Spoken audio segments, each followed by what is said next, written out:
तर अजित पवारांच्या विमान अपघातावरती सातत्यानं शंका उपस्थित करणाऱ्या रोहित पवारांनी पुन्हा एकदा ब्लॅक बॉक्सच्या सुरक्षेवरच सवाल निर्माण केलाय।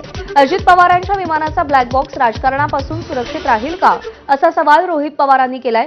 तसंच विमान अपघाताचा तपास संथगतीनं सुरू असल्याचा आरोपही रोहित पवारांचा आहे। दरम्यान या प्रकरणावर रोहित पवार आज पुन्हा सविस्तर पत्रकार परिषद घेणार आहेत, त्यामुळे आज कोणता नवा बॉम्ब फुटणार, राष्ट्रवादीच्या विलिनीकरणावर काय बोलणार याकडे लक्ष लागलंय।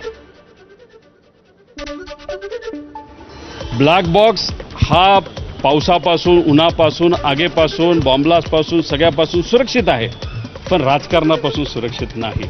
आता याच्यात काय राजकारण चाललंय हे आपल्याला बघावं लागेल, खोलात जावं लागेल। पण उद्या या बाबतीत डिटेलमध्ये जाऊन काय घडलं असावं, कुठल्या नवीन गोष्टी आमच्यापर्यंत आलेल्या आहेत त्या नक्कीच तिथं आपल्यासमोर आम्ही आणू। ज्या पद्धतीने सरकारकडनं इन्व्हेस्टिगेशन चाललंय ते मंद गतीने, स्लो आणि कुठंच काही डिटेलमध्ये होताना दिसत नाही।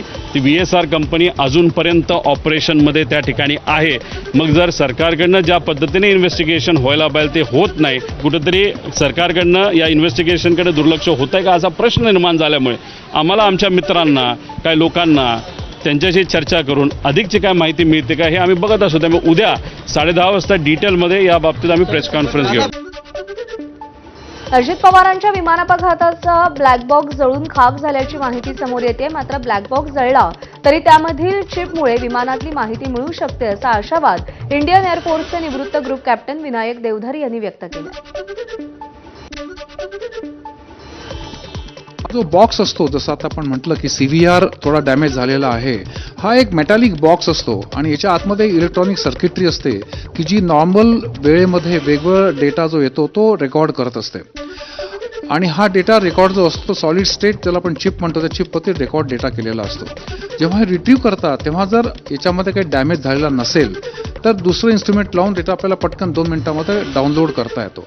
पण जेव्हा याला खराब होते ही वस्तू आगीनी किंवा कशाने पण, तर तेव्हा बाहेरचं जे सर्किट असतं ते जळू शकतं, पण चिपला काही होत नाही।